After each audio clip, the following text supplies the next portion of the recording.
Okay, cool. So we're going to get started now. So my name is Austin Bowling, and I'm hosting this webinar on behalf of Ideas. And just a little bit about Ideas is we're a data science hub that's moving to bridge the gap between academia and the industry. And we're moving to build a data engineering and science space where we can provide resources and connect real-world expertise with business leaders, professionals, and promising students. And we're trying to foster the data engineering and data science ecosystems to broaden technologies and further innovation. So today for our webinar, we have Om Patri, who's going to be talking about labeling foot traffic in dense locations using data science. So I'll leave the introduction to him, and yeah, this is Om Patri here. Thanks, Austin. Hello, everyone. Welcome to the webinar. My name is Om, and first I'll give you a little bit of a background about myself, and then I'll just go on to my topic. So I am a data scientist at Sense 360, which is a small startup in Los Angeles. And my previous background is mostly in computer science. I got my PhD in computer science from the University of Southern California, where I did a lot of work on time series modeling for energy applications such as smart grids and oil and gas. And since the last 1 year and 8 months or so, I've been working here. So I think I'll just proceed to my topic, and I'll try to keep the presentation short so we have time for lots of questions. If you have a question, you can type it in the chat, or you can wait till the end of the presentation, or you can also use the Q&A board that is available.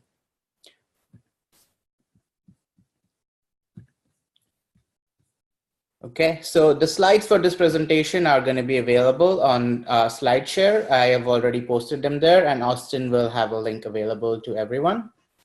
So my topic is labeling foot traffic in dense locations, and I'll tell you what that means. This was presented at Ideas SoCal 2018 a couple of weeks ago, and let's just dive right in.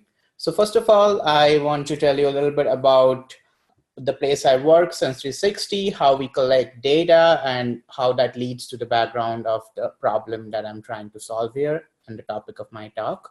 So we are a market research company.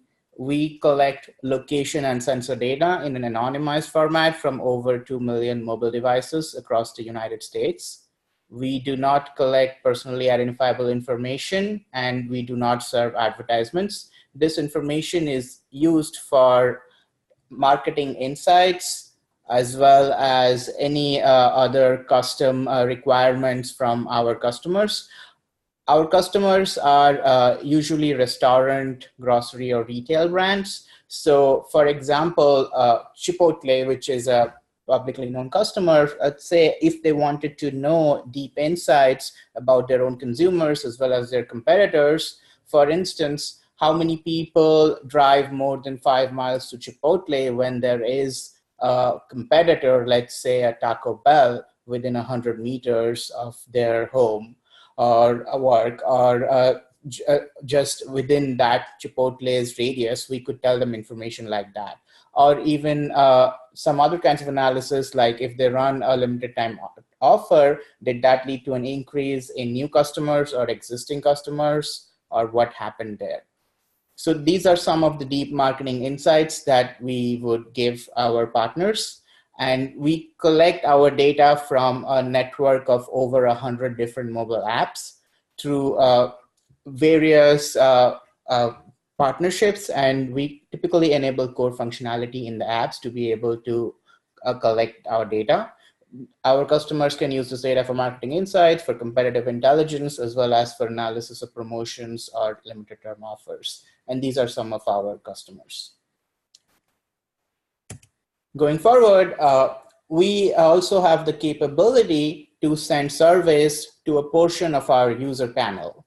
And we do this to understand the why behind their behavior. From the sensor data and mobile location data, we can understand what they're doing. But if we wanted to know why they are doing that, then we could ask them lot more questions to these surveys. And we also leverage this survey network to collect ground truth or training data for all of our models. We typically then get over 1 million surveys a year. So this gives us training data for building a lot of our models. If you compare to the traditional restaurant survey schematic, this is very different, because compare this to someone standing in front of a restaurant with a clipboard and asking people questions without knowing anything about the background of the user. Now, because we know certain things that, hey, maybe someone goes to McDonald's 12 times a year, we can ask them more customized questions or relevant questions rather than blindly trying a marketing tactic. Okay, so combined with the behavioral data, our surveys give us a 360-degree view of the whole customer journey. And to give you an idea of the scale, what you see here is a single day of Sensory60's location sensor data plotted on a black background. And as you can see, it pretty well forms a map of the United States, and a lot of the roads, metropolitan areas, water bodies, mountains are pretty clearly visible. So that just shows that we collect this data at relatively large scale. We have over 100 million restaurant visits per year, and we have the capability to ask more than 1 million surveys per year.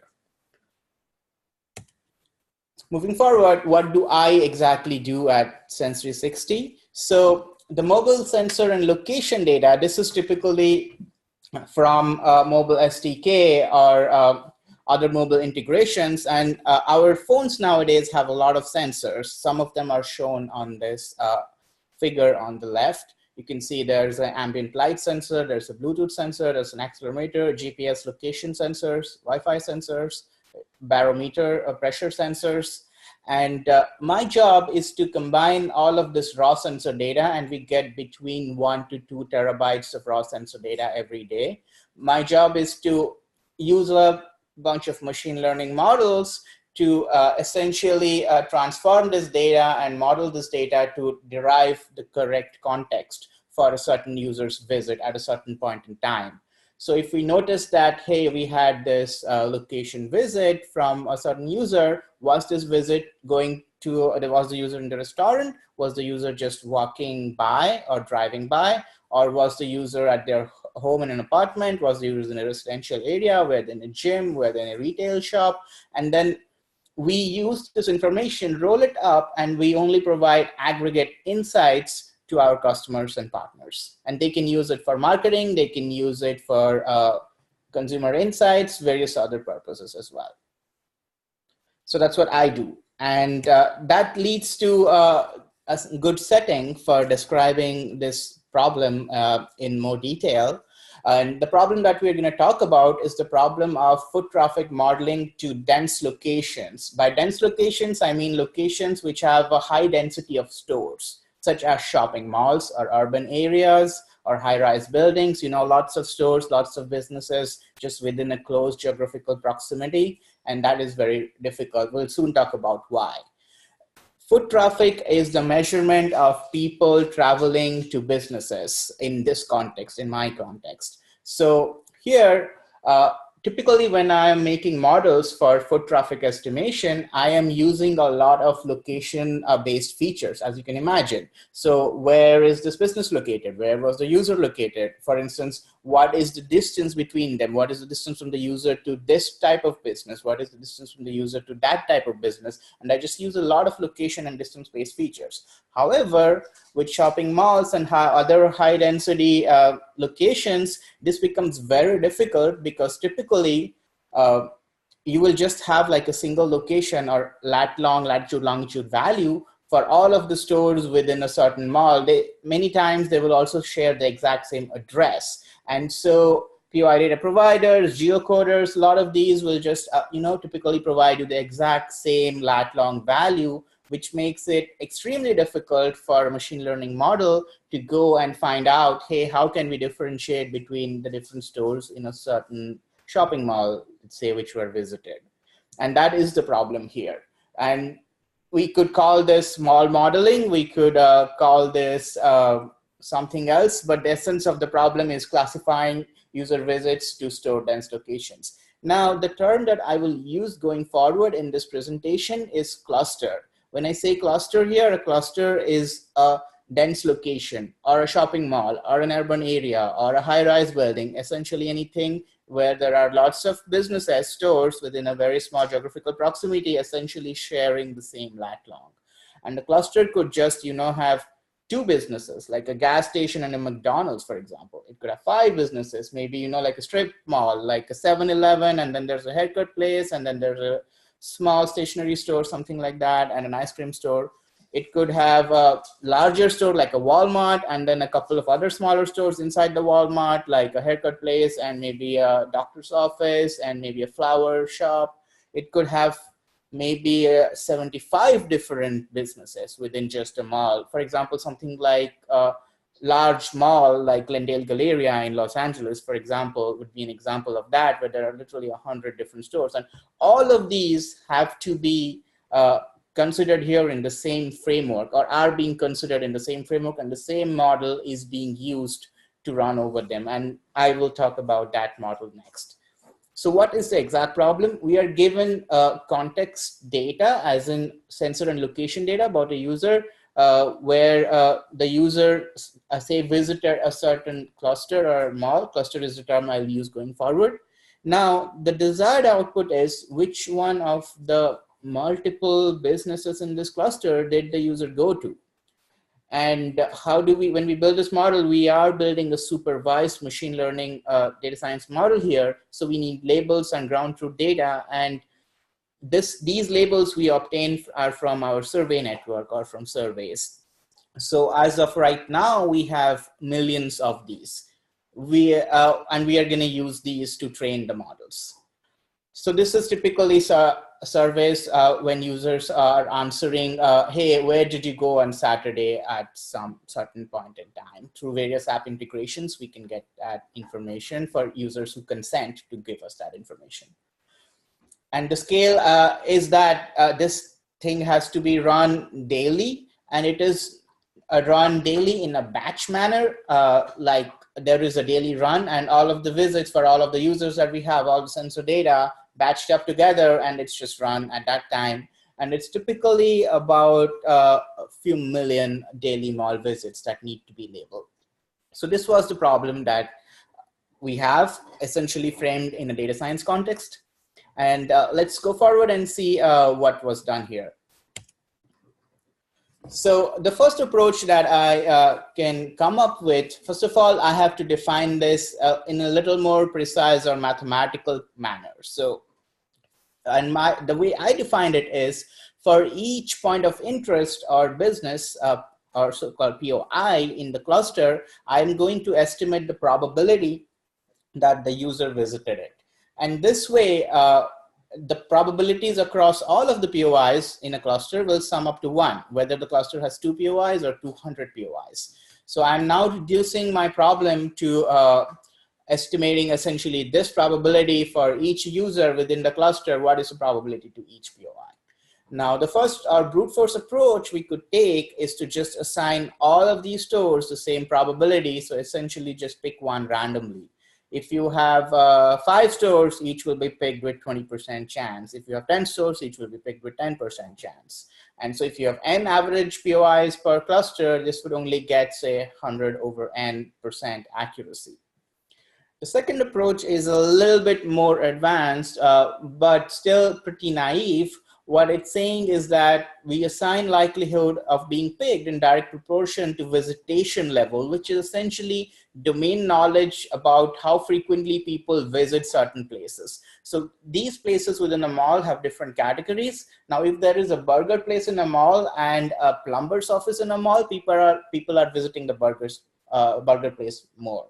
So and from our market research, domain knowledge, we know, for example, how frequently people visit certain kinds of places, and we could use that information. And just doing that naively gets us to about a better accuracy, about double the accuracy of the first method. And the exact accuracy numbers here are masked due to the proprietary nature of the work. But again, it is about the method and the modeling process, not really about the final numbers, this presentation. So the third approach, which is a more complex approach, but gets us to much higher accuracy, essentially 5 times as much as the brute force approach, is to use a classifier. So here is where a supervised machine learning method would come in, and this classifier would take in as input all of the sensor data, location data about the user, and it would output a probability. What is the probability that a user visited this business within the cluster? What is the probability that a user visited the other business? And that's what we're going to discuss over the next few slides. So before that, I want to talk about some challenges, throw some light on why this is going to help a lot in one of the things that you can take away from this presentation is how certain modeling decisions are made. And this is a very practical, pragmatic problem. There is a really not super fancy machine learning here. In fact, I'm using linear models, but they work pretty well for this context. And we are running it on large scale. And we are also small startup, so our tendency is to try to do things fast. So the biggest challenge here is that there is really no ground truth. Like we are getting data from surveys, but survey data is limited in volume. It is limited in coverage. We don't really have survey data for, like every single kind of visit. So it's very difficult to model them. And also user bias does exist in surveys. There could be people who are just, straight lining on surveys, picking B, B, B, B, B, B. And we do take steps to mitigate the effects of that and clean some of that data. But still, it is very difficult to get a very precise or correct ground truth here. Secondly, cluster sizes and nature of businesses or POIs within a cluster could be widely different. As I said, a cluster could have 2 businesses, could have 100 businesses, could have 250 businesses. And if you think of it, in a way, this problem is technically the opposite of what people do in machine learning when they consider the problem of clustering. Because here we are saying that we are given a cluster and we pick one from the cluster, which is essentially sort of this anti-clustering. In clustering, you are given a bunch of points and you are asked to group them together into clusters. And here, exactly the opposite is happening. So there is no technical name for it, I guess. But it is a supervised machine learning classification problem. Now, what a very good example that I have here is consider a mall or a cluster with a Walmart, a Subway, a Smart Style hair salon, and like a tax service store. So which of the following would be correct? Is the Walmart going to be assigned 50%? Is it going to be assigned 60% of all the visits that come there? 80%, 95%, 100%. Now, just from common sense and also domain knowledge, we would know that, hey, maybe it's not 50%, but maybe it's also not 100%, because 100% of the people whose locations were detected around this Walmart or parked in the parking lot of this Walmart, maybe some of them did actually just come to the Subway without going to the Walmart. Maybe some of them maybe just came for a haircut. It's probably not 0, but again, it's probably not the case that 30% of the people who come to the Walmart parking lot are just going to the Subway and then getting out. So that makes it, and in this problem, we are trying to determine these ratios without very good ground truth. However, I want to say that we do have more than 1 million answer surveys from which we are using to determine the models here. And it's very difficult to say something, to pick which one is the correct one out of these here. And if a human cannot pick the correct one, it's very difficult to train a machine learning model to do it. But we're going to use our survey data and labels to exactly do that. So I am going to discuss the exact specifics of the model in the next slide. But here is essentially the technology stack that was used here. I used some Python, basic pandas, scikit-learn, Jupyter. I use SQL heavily. I am going to talk a lot about that in the next couple of slides as well. And we use AWS. So the SQL was primarily in Redshift SQL, which is very close to Postgres SQL. What features were used for the models? So there's three major kind of features. The first major kind is POI or business store-based features. For example, category of a business, or what time the business is open. Is it open on a Sunday or a Saturday? And if we know that, hey, the user visited the place on a Saturday, but there are 2 businesses which are closed and 3 others which are open, maybe those 3 should be given a higher probability. Or again, what times, if the business closed at 2 p.m. and the user visited at 3 p.m., then maybe there was some other business that was even a little bit farther in distance, but is more likely to be the place that the user actually visited.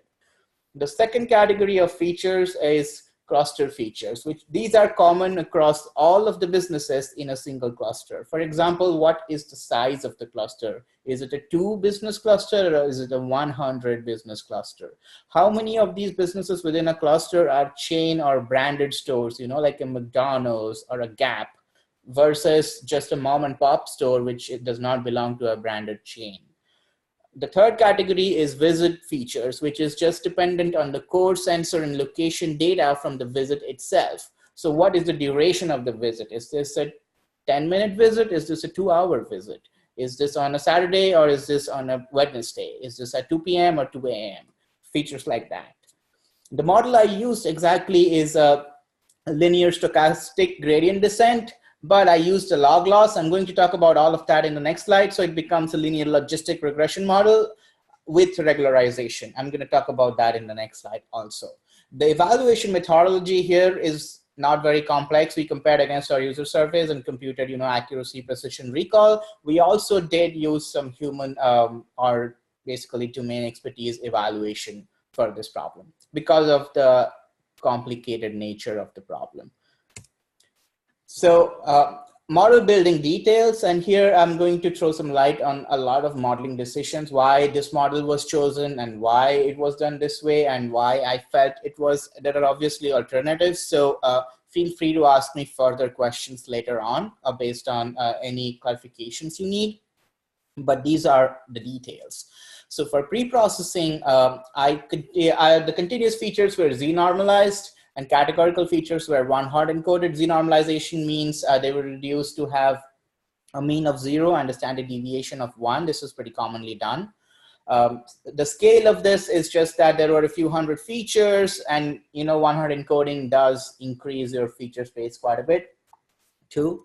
And there were hundreds of thousands, now millions of data instances, which is answered surveys, which we can use for split into training and testing. Then the output prediction is a normalized probability output from the model. So if you have a probability number for every single POI within a cluster, we can normalize them so that they sum up to 1, and then that is like the final probability number.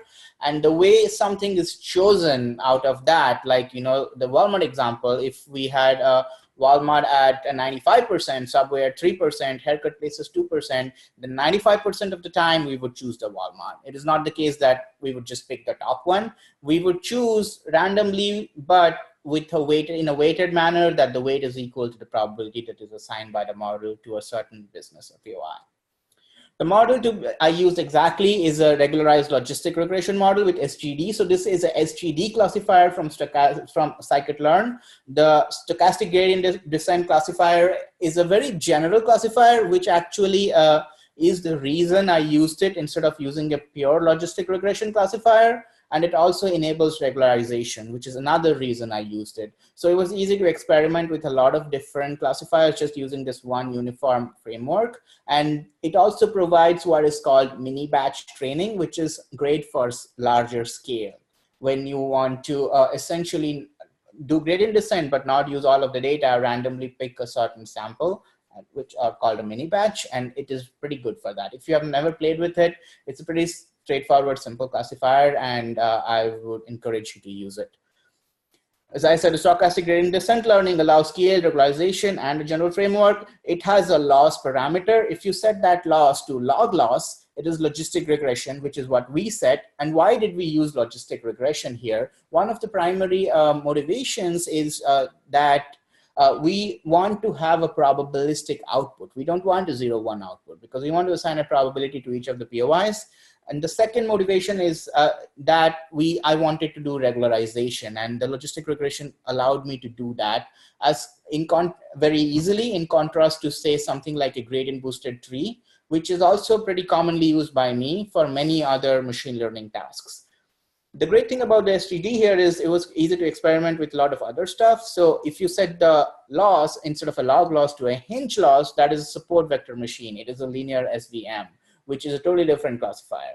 And now our model, it uses a linear combination of features, which means that you could consider this similar to a linear regression, where we are essentially finding out coefficients for each of the features and then summing them up in a weighted manner, the weights being equal to the coefficients, but linearly summing them up.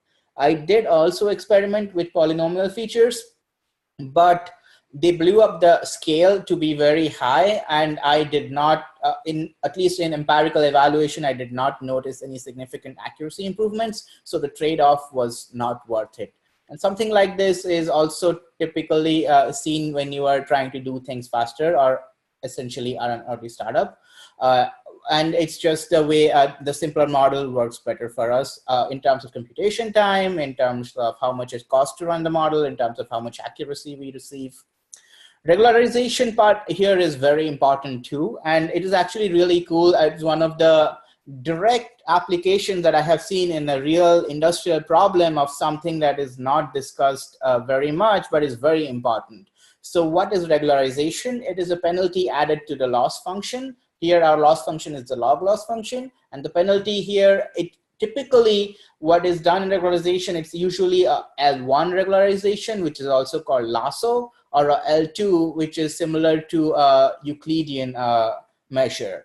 So the L1 is actually well known for trying to push features to be sparse or coefficients towards zero. What that means is that your model is going to have lesser features, or also it can take more extreme values, which is actually extremely important in this business use case. And I have the next slide talking a lot more about that.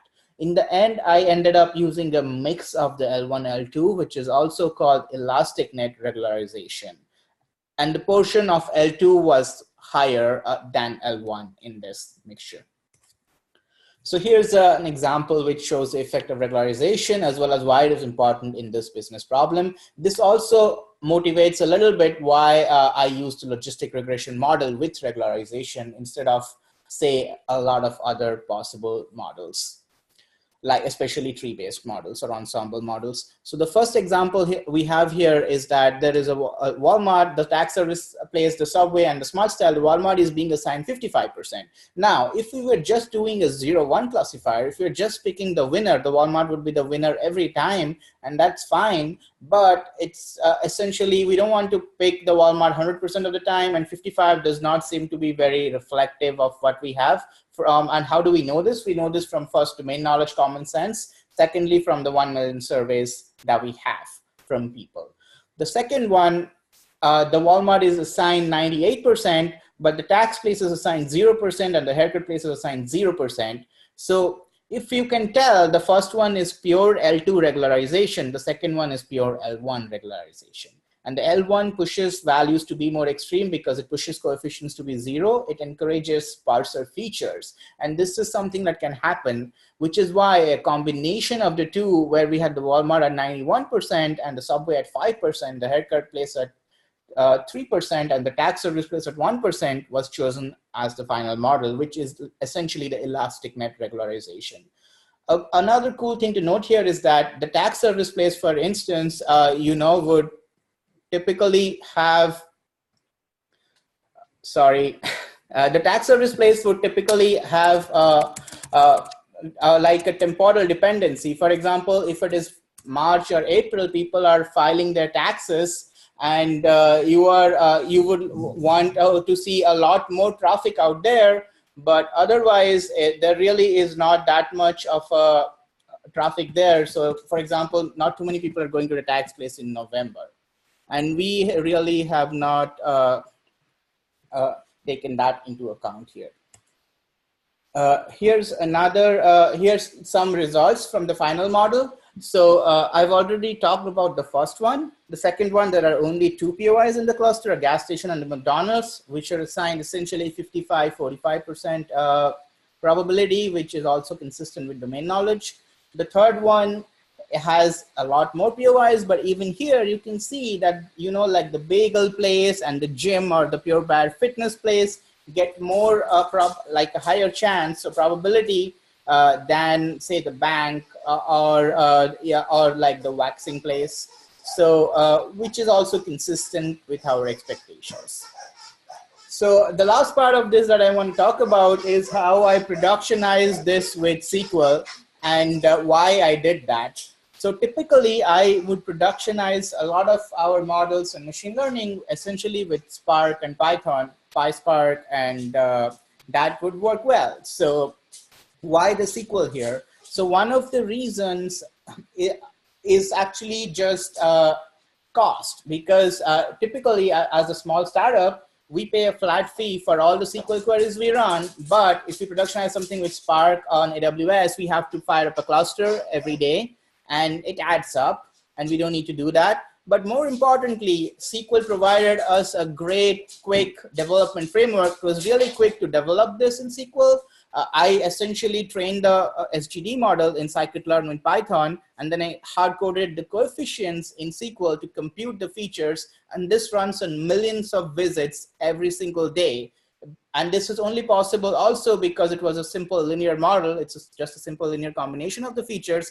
And when the features are computed and summed up, we compute the value for the logistic regression, and then it is essentially normalized output probability. You can easily do an exponent in SQL as well. So, and that was great because it was just very convenient. Another huge advantage is that the analyst team and a lot of the business people can just directly pick up the output of the model from SQL, and you don't need to have any custom API or just an interface to deliver your model, or just to have them communicate with it.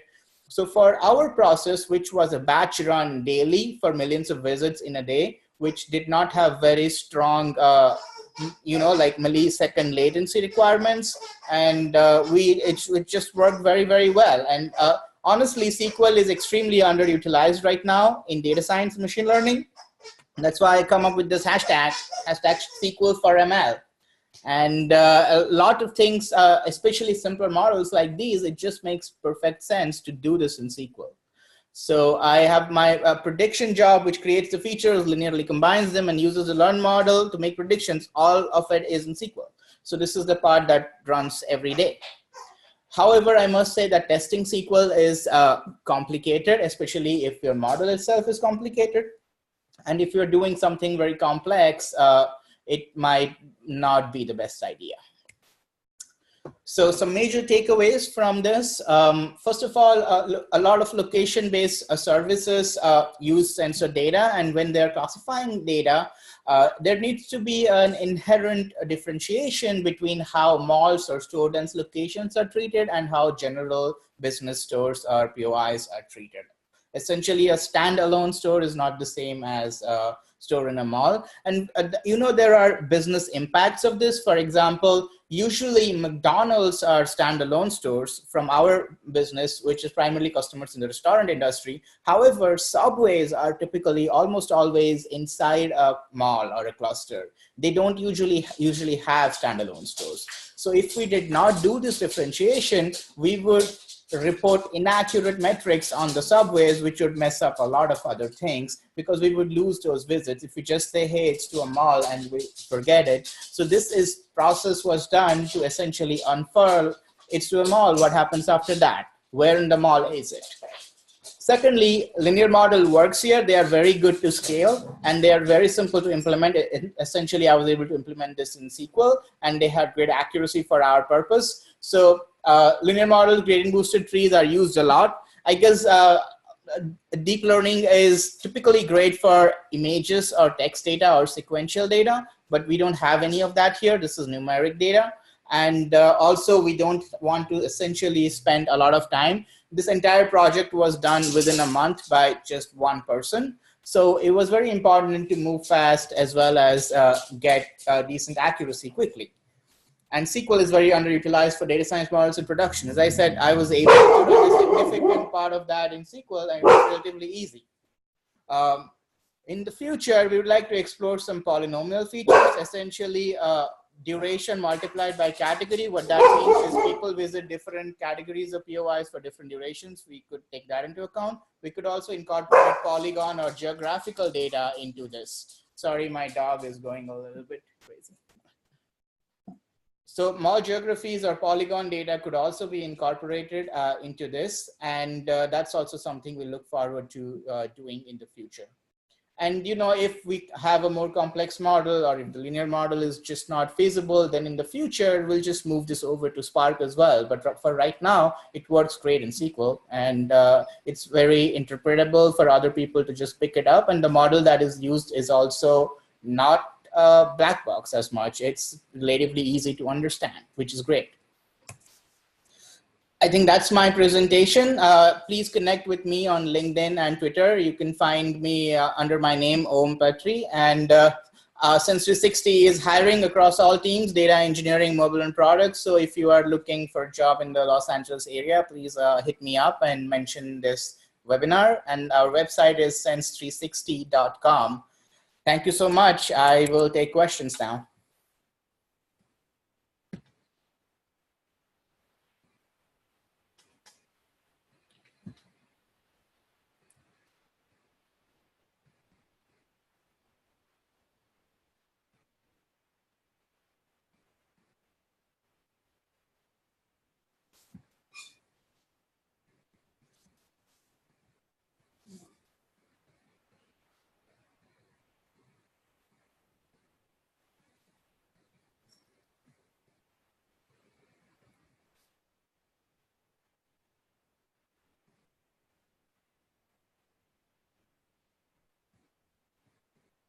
Okay, I don't see any questions. So think someone commented thanking me. No worries, you're welcome. Any other questions?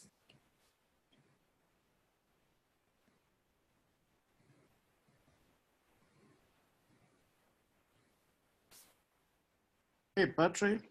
Yes. Good evening. Thank you for the presentation. My question basically would be, I wanted to find out how this kind of traffic would affect your model. So for instance, say we have some locations whereby people just come maybe not regularly, maybe they come for a kind of tourist attractions, and so yes, they are not folks who come to shop regularly. So for instance, there's a game day in a particular location and there's influx of people from different locations. So which basically is going to have some kind of impact on the traffic that you get for your data and eventually your model. So how do you handle such situations? And then secondly, what are the measures you used when during pre-processing of your data, like handling null values? So how did you take care of that such that it doesn't eventually affect the kind of features you eventually used? And the third one is recently I noticed that Google started sending confirmation on places one visits or one visited. So I discovered that if I drive from my house to my workplace and back, if I parked in an unusual location, Google is going to ask me, it's going to show me my timeline, how I moved that day, and it's going to ask me that did I actually visit that location, which most times I respond yes or no.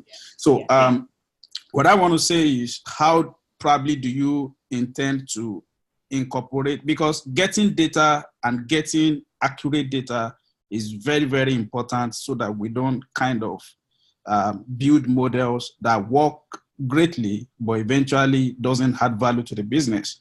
So how do you try to incorporate this kind of service so that probably people visit a particular cluster you're considering and they get such kind of prompts to kind of confirm that they actually visited that location? I think that is really going to kind of influence or have a greater impact positively on your feature selection and eventually the model that we want to build. Thank you. Okay. Thank you. So you have three questions. I will try to go over them quickly. The first one, you asked how is special events, essentially, like holidays, game days, these affect the model. And yes, it is an issue because, like during Christmas, during Black Friday, people are going shopping, a lot of them. And if, for example, Chipotle is running promotion at that time, 2 for 1 or something like that, then maybe they, in some cases, so the answer is it depends. In some cases, the client wants to know the total absolute effect. In some cases, they would rather exclude that holiday traffic, like those holiday days, and just report on like the regular days to know what is the measurement over a previous time period. And we can do both of them because we have the exact like timestamps, so we can exclude certain data based on the requirement of the exact project that this is being used for. So and it varies from client to client or business case to business case. So depending on the case, we will do some post-processing for that. Second question, I think you asked about pre-processing. There was not too much pre-processing in this project. As I said, I do normalize the continuous features. For example, duration is a continuous feature, right? If someone visits a place for 10 hours and then in seconds, that's a large number compared to someone who visits for 10 minutes. So maybe it's a good idea to normalize. Other features are categorical features, which are very important here, like category features. Is this business a quick service restaurant? Is this business a retail? Is this business a women's gift shop? Is this business a bank? Is this business a library? And there are different patterns for different categories of stores. So we have to do this sort of one-hot encoding that I am doing right now. There are other alternatives to that, but this is the one that I decided to go with. For null values, yes, you have a few options. So first of all, if you have just a lot of data, you can afford to ignore some of the data.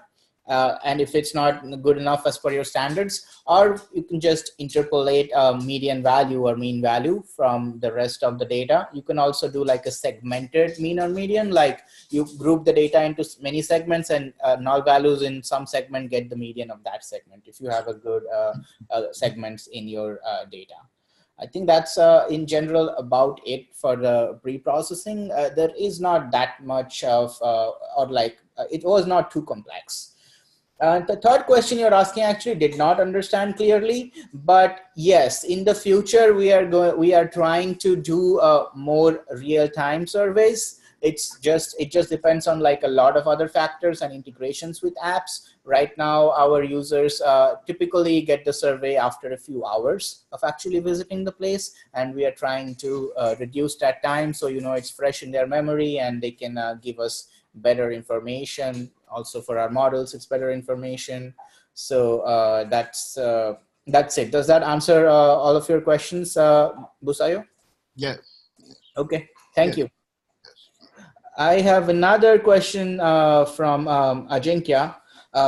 So he says, I'm just reading out the question. Hello, Om. In the end, you mentioned about the heterogeneous data. So are there any models which you have planned for future? Good question. The answer is for this exact type of thing, I'm only using numeric features, for example. There are ways to convert, like for example, I also had categorical features and I did a one-hot encoding to convert them to numeric features. So in some cases, if you have string features, depends on your use case, you can also convert to numeric features if you want them. But yes, if we have more data, and we are always integrating with newer and newer data sources. So this, in the future, we will have to explore new models. But right now, this is the status of what it is, and that's exactly how it was presented today. Another question from Vidya, what is the main advantage of this model and how it affects to the public? I guess we don't sell to the public. So we sell to companies, as in companies like, Chipotle. So it's not directly related to that, but the advantage of this model is, and that is a very good question, like why was this model built? A little more insight on that. So if, let's say, we did not have this model, then how would we report data for all of these visits? We would essentially have to say, we'd have to do one of two things. First of all, we would say, hey, this user visited Glendale Galleria and we don't know anything about it. That's it, Glendale Galleria, and then done. But when we are, like if our client is, if a supposed client in the food service industry, like a Chipotle or a Subway, wants to know if there was a Chipotle in the Glendale Galleria, we would not record visits to it. Or a Subway in the Glendale Galleria, we would not report visits to it, which is, which you might think is okay because there are lots of Chipotles and Subways outside, but a very large percent of businesses in the United States are actually within shopping malls and not independent. And the bigger problem is that this distribution is not even across brands. So there are some brands which are which are just located just like Subway, just in malls almost all of the time. And then there are some others, like even a Walmart is usually in a mall because it has a few other businesses along with it. However, something typically, like an Olive Garden is usually not in a mall. It's its own building. It has its own parking lot. And that's a major differentiating factor. Before I built this model, our business could not report accurately on a lot of those brands. And we want to report accurately, being a market research company, on, hey, what is the market share of McDonald's this week? How does it compare to the market share last week? And what is the market share of Chipotle next week? What was it during the promotion that they ran? So all of these factors kind of bubble up and can cause additional issues. The second approach is, if we don't want to do this, we just have to pick one at random. So if you have 2 businesses, you pick one at random. If you have 50 businesses, you pick one at random. The disadvantage with that is people don't visit all kinds of businesses equally. So they visit sometimes many businesses more, like burger places more than flower shops, right? So that's would be bad. And this model takes care of the category. In many cases, the time that was visited, the store was visited, and many other sensor data and location-based features as well. So does that answer your question, Vidya? Okay. Any other questions?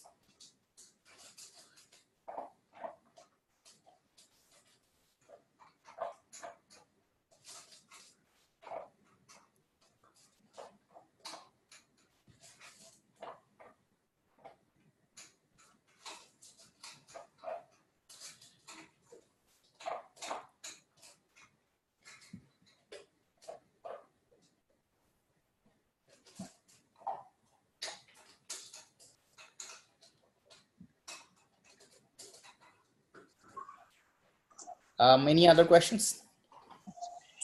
Okay, yeah, it doesn't look like we have any more questions at the moment. If you do, try to finish. Oh, cool. So yeah, we got one more question, and then we'll finish up the webinar. Okay. So Ajinkya is asking, during data analysis, do you consider the employee of store for results? Do you categorize them? Is a good question. So we essentially integrate data for related to stores, which is POI data, which is actually one of my responsibilities at this company. And yes, some of that information could also account for, like how big the store is, how many people are being employed there. Because if it is bigger in real estate, it's also more likely that more people will visit them. And it's not necessarily related to just this shopping mall problem that I'm making a model for here, but in general, yes, it could be part of what is POI data. And categories, yes, categories are very important. So there are some generically known categories like SIC categories for businesses, NAICS categories for businesses, and others. So we do use that. We also have our own categories because, for example, because we cater to the restaurant industry a lot, we want to differentiate between ice cream shops and coffee shops and burger places and fine dining places and steakhouses.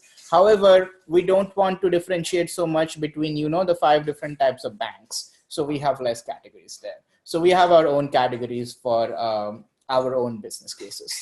And we do reevaluate them based on the business requirements.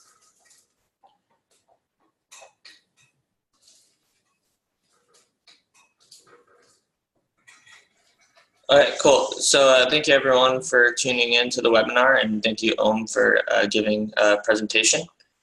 And so yeah, this webinar was hosted by Ideas, and if you want to know anything more about our organization, you can go to our website, and I'll just put the link in the chat here right now. Something to note is we have conferences every year, and we're done for 2018, but for 2019 we have Dallas, Chicago, Boston, and Los Angeles conferences scheduled. So if you are in any of those areas, then be sure to check out our website, the link I just posted. And other than that, everyone have a great day. Thank you. My pleasure. I just posted a link to the slides if you want to take a look, and you can connect with me for further questions. I'm on LinkedIn or Twitter, or you can find me on social media. Thank you so much. Cool. Thank you. Bye.